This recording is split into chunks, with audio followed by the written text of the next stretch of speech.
Hello, and welcome to Come Play With Us, a spooky storytelling podcast. My name is Leila, and I'm joined by my evil twin, Ruby. We're actually both the evil twin. We're both writers with non-writer day jobs.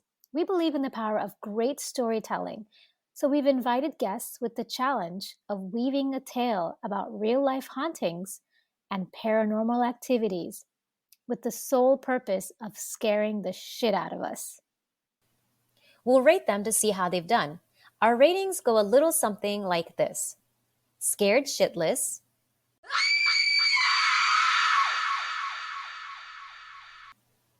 some chills, and I think I'll be able to sleep tonight.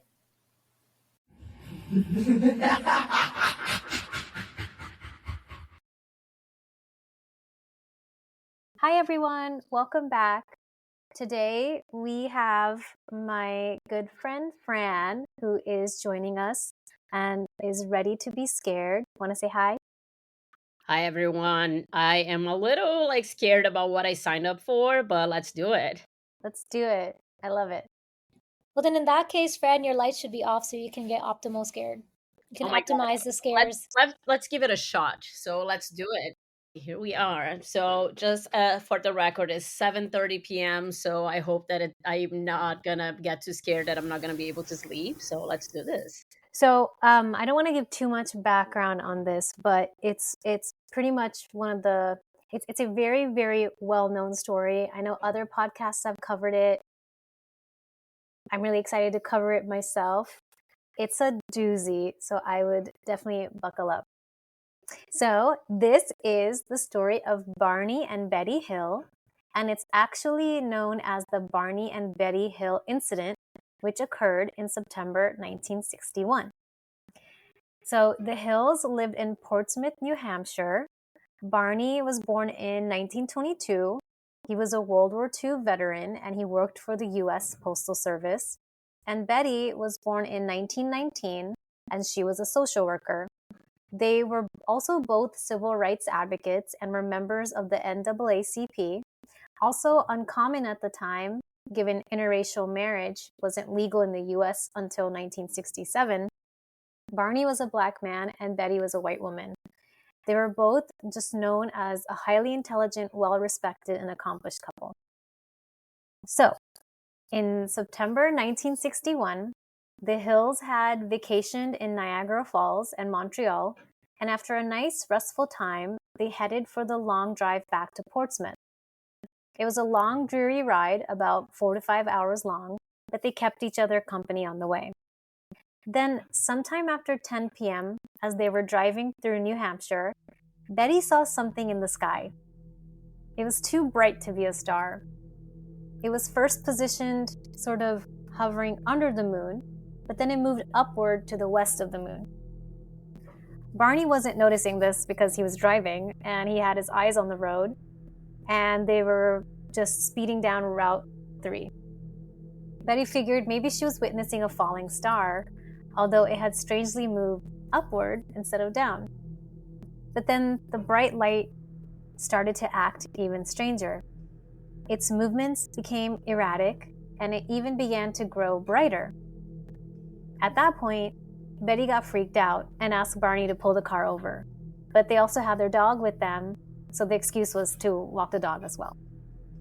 So they stopped at a little picnic area, and while Barney walked the dog, Betty grabbed a pair of binoculars they had traveled with. She trained it on the speck of light and was shocked when she got a closer look. It was not just a falling star or an arbitrary point of light. She saw a cigar-shaped craft that traveled across the surface of the moon.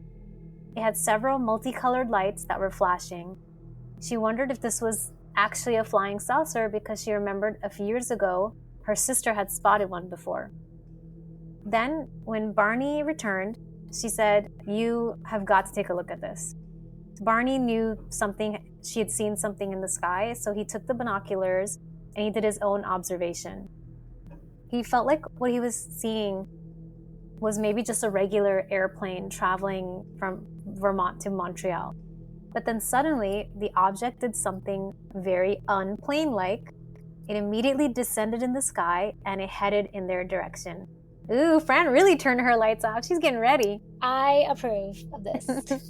All right, so naturally their curiosities were piqued, and at this point they weren't afraid of what they were seeing. They were more fascinated by it. So they got back in their car, secured their dog in the back seat, and then headed down the road, which was super quiet and deserted. It was approaching middle of the night, and they basically kept following the object to get closer to it. By this point, they could see it even clearer as it moved through the air. They got much closer to it. So now they saw it bobbing up and down over a nearby restaurant and even over across the stony peaks of a nearby mountain.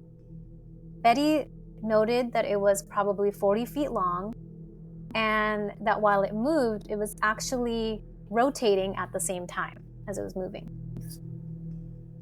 It made no sound at all, not even whooshing sounds as it moved through the air. Then all of a sudden, Barney had to brake and immediately stopped the car in the middle of the highway. The object descended toward them, and both Barney and Betty just froze in the car. It hovered maybe 80 or 100 feet above them, and it was so large that it blocked out the view from the windshield. They couldn't see anything beyond. So Barney grabbed the binoculars and also made sure the pistol he was carrying was still in his pocket and stepped out of the car. At this point, you're probably thinking, oh my God, no, what are you doing? Stay in the car. But I feel like he was going into protection mode. You know, like I said, they were an interracial couple driving the road in the middle of the night. I imagine he was just getting ready to take on anything if it would threaten him and his wife on their road trip. So he stepped out and held the binoculars up to get a closer look. He spotted what looked like windows in the craft. Through the windows, he saw maybe 8 to 11 humanoid-looking figures looking back at him. So it looked like it was kind of an oval shape, and there was windows running along it, kind of like it was a really long hallway, and the windows circled around the whole craft. So then the figures moved together to what appeared to be a panel in the rear of this hallway, and then they disappeared from view. But one figure remained behind in the window, staring at Barney. Then Barney heard a voice in his head. It said, "Stay where you are and keep looking." Red lights began to flash on the side of the craft until a long runway protracted from the side and came down and touched the ground. The humanoid figures began to descend, wearing what looked like black uniforms and black caps. Now Barney was truly frightened. He was like, forget it, I'm done. He ran back into the car, started the engine, and without thinking twice, stomped on the gas, and they zoomed the hell out of there. But then suddenly, they began to hear weird beeping sounds, and they both became really drowsy and dizzy. When they woke up, they were still in their car, but it was stopped. They looked around them and found that they were somewhere outside of town. They had no memory of having driven to that location. So they continued on their journey and made their way home in the early morning hours. But they realized that it wasn't some sort of shared dream or nightmare. They started to feel really odd sensations and impulses they never felt before.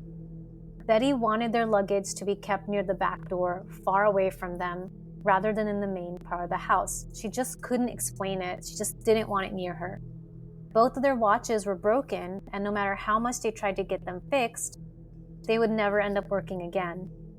Barney inspected the binoculars he had used and saw that the leather strap was torn, but he couldn't remember tearing them that hard. He also noticed that the toes of his shoes were scraped, like he'd been dragged. Betty noticed that her dress was torn and the zipper and lining was damaged. She also noticed a strange pink powder on the dress. She initially threw it away, but then felt like maybe this was something that was significant, and she took it back out of the trash and hung it in her closet.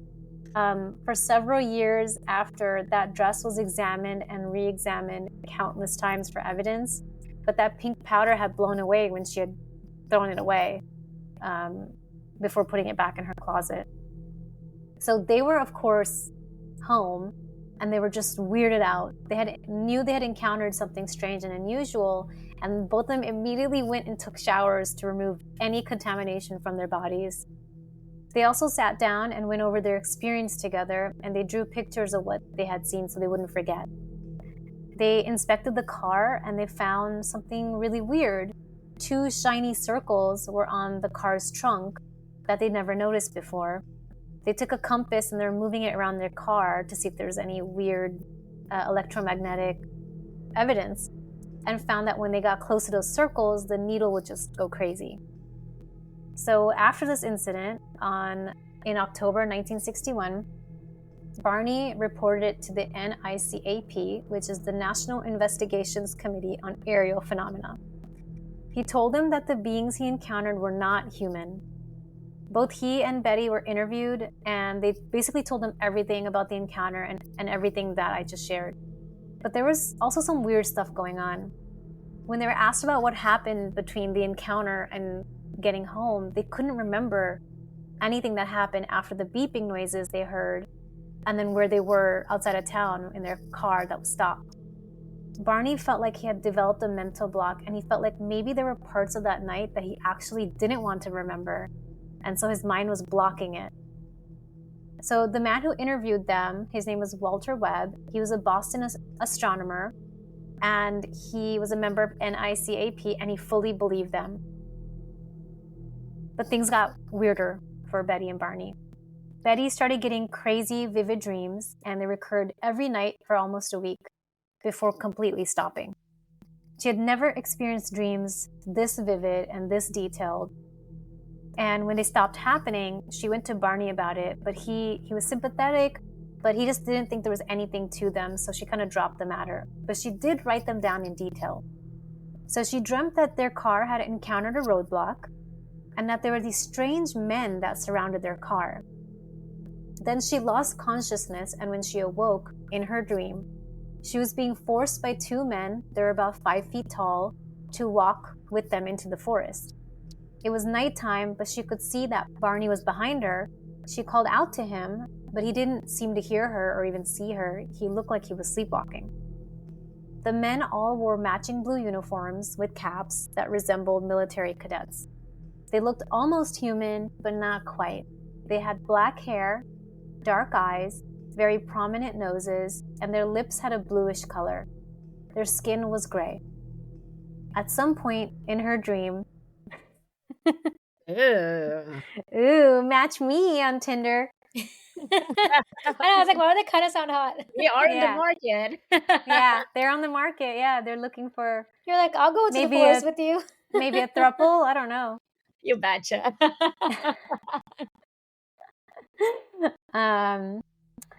Okay, so at some point in her dream, the couple were taken back to their cars by the men, then told to get in and basically wait until the craft had disappeared.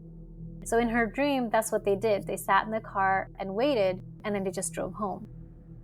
So there was definitely some time missing between encountering the craft and when they were back in their car driving back home.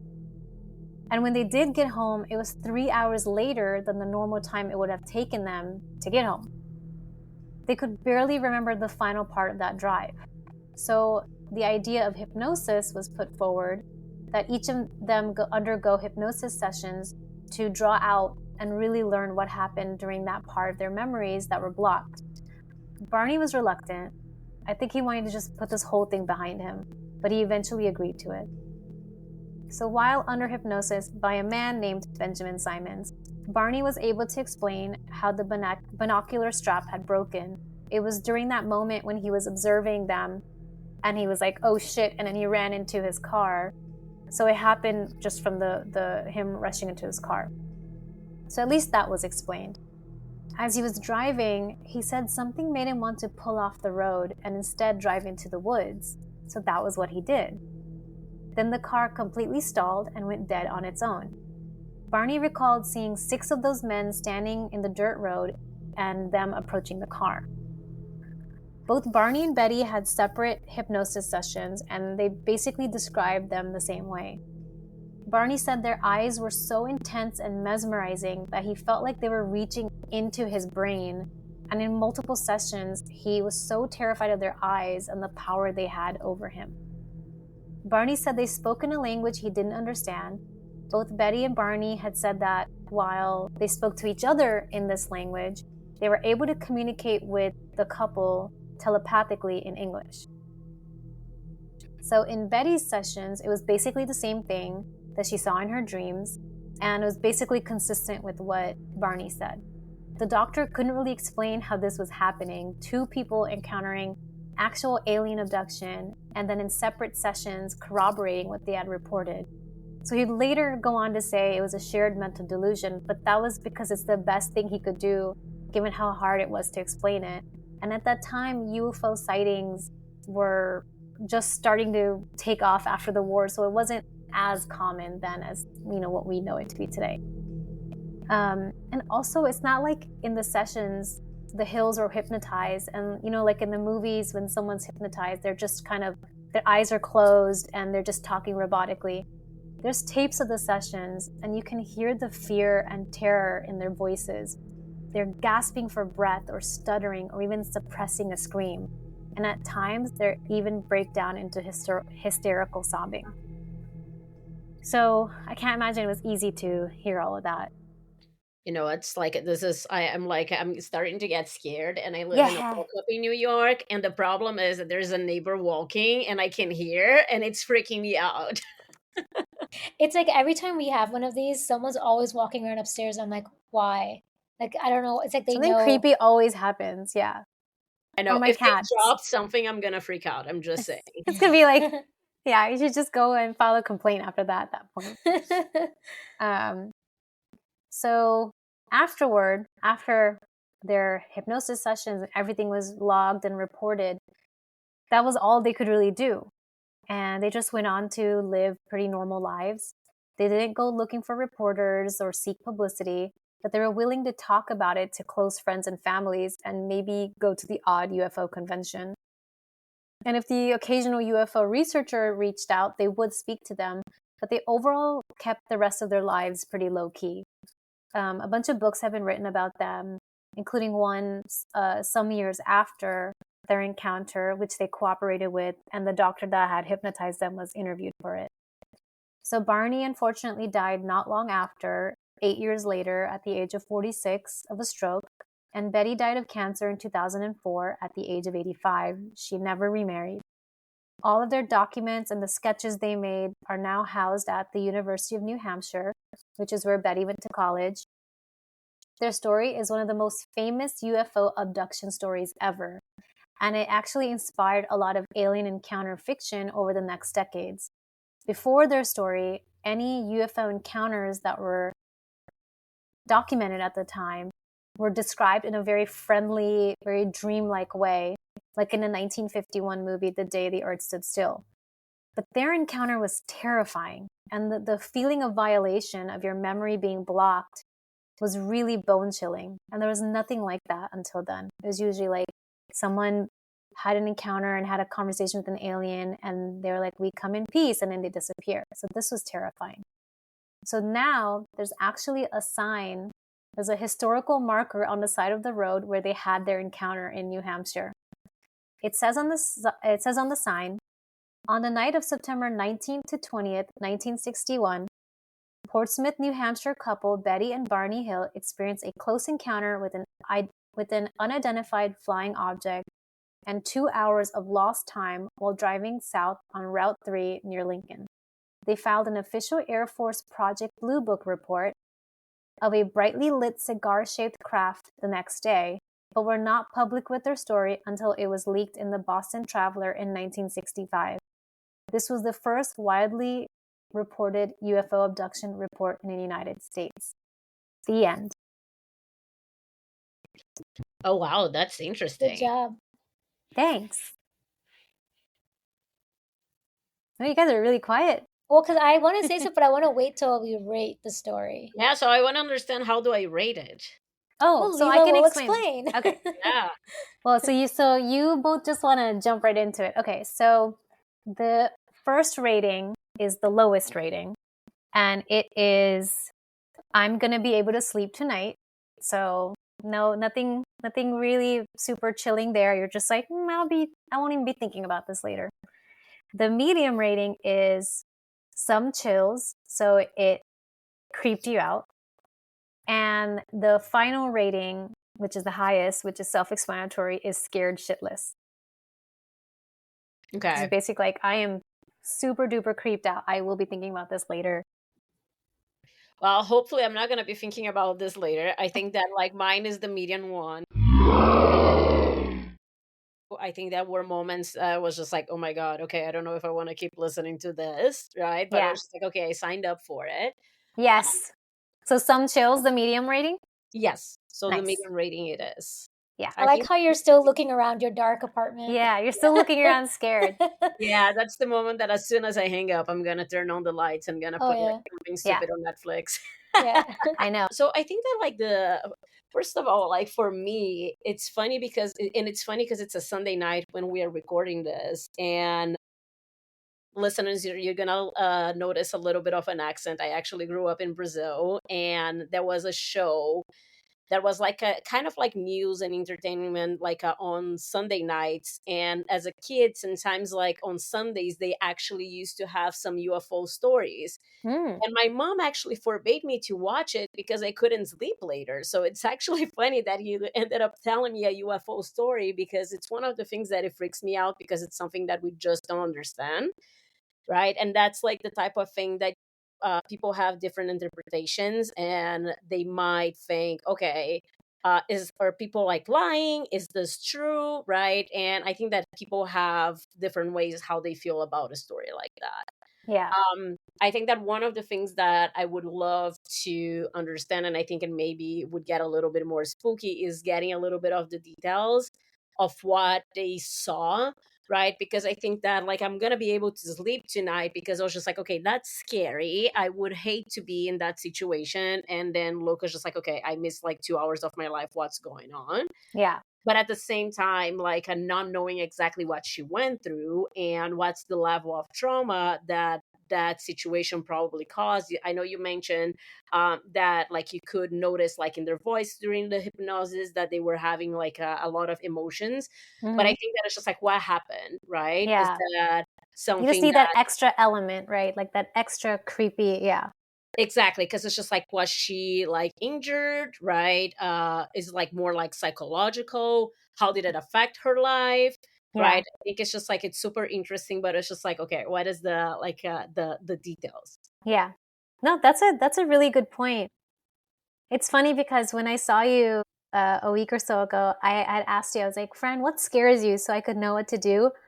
And you were just about to answer, but I think both of us both of our attentions went somewhere else.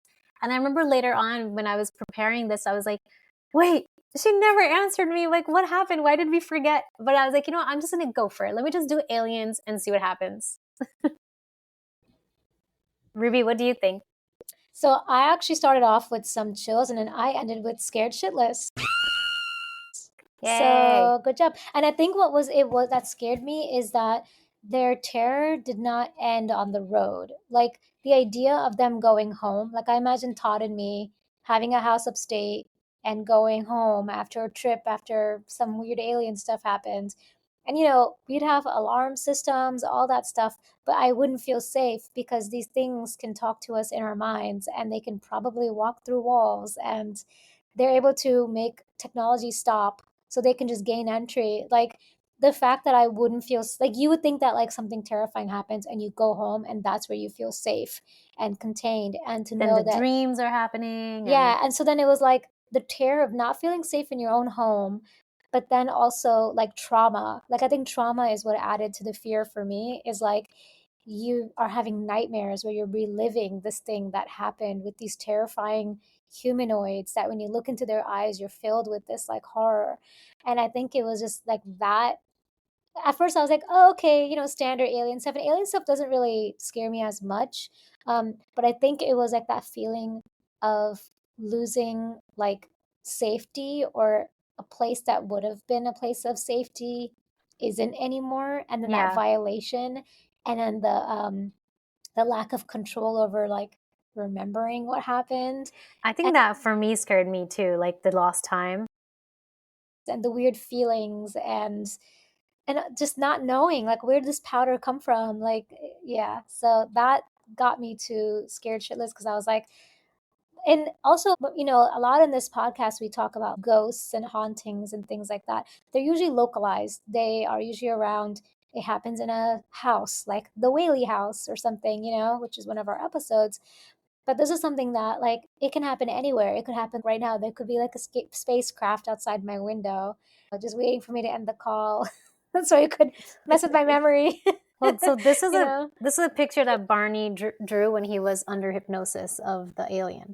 Okay, Ooh, so yeah. that's what you should not show me, because the listeners are not going to be able to do. And this is the type of things that like freak me out, because I can kind of like, I think I have a visual memory, and now this is scary. That was a nice little fashionable hat, though, I will say. A nice little small cap. He had a really cute little hat. Yeah. But that's the thing, is like, you're not it kind of looks like a safe. scary Ninja Turtle.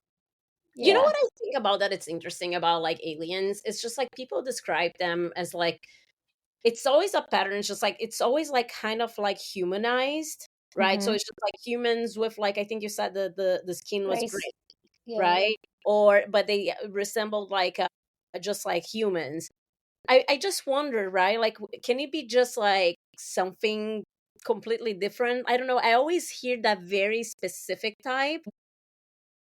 It's like, and why are they ugly? Like, can't they be just like handsome Oh, aliens? were they ugly? Because they never said they were ugly. I mean, they think did. They never. Yeah. they sounded pretty attractive to me. So And then they were ghosted yeah, yeah.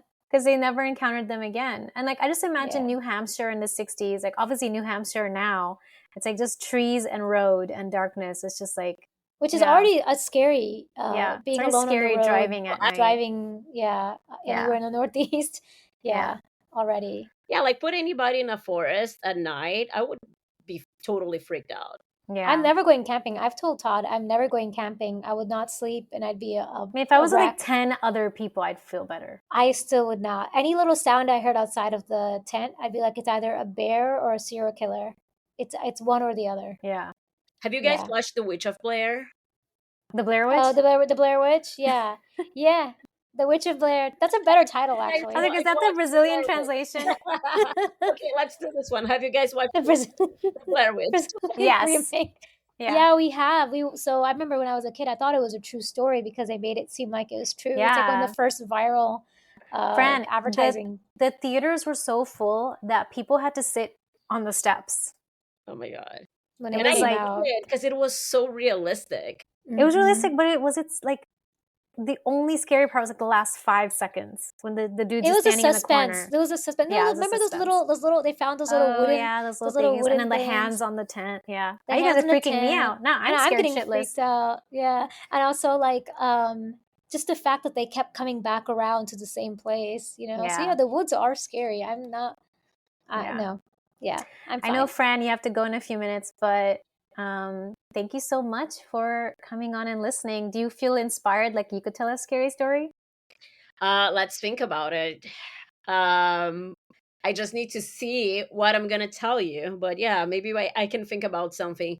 The problem Yeah. is, I don't know if I'm gonna be too scared about like reading about something and telling you, because then I'm gonna be curious and I'm gonna start digging into the story, and then I'm gonna be okay. I don't know if I want to do that, but maybe another time.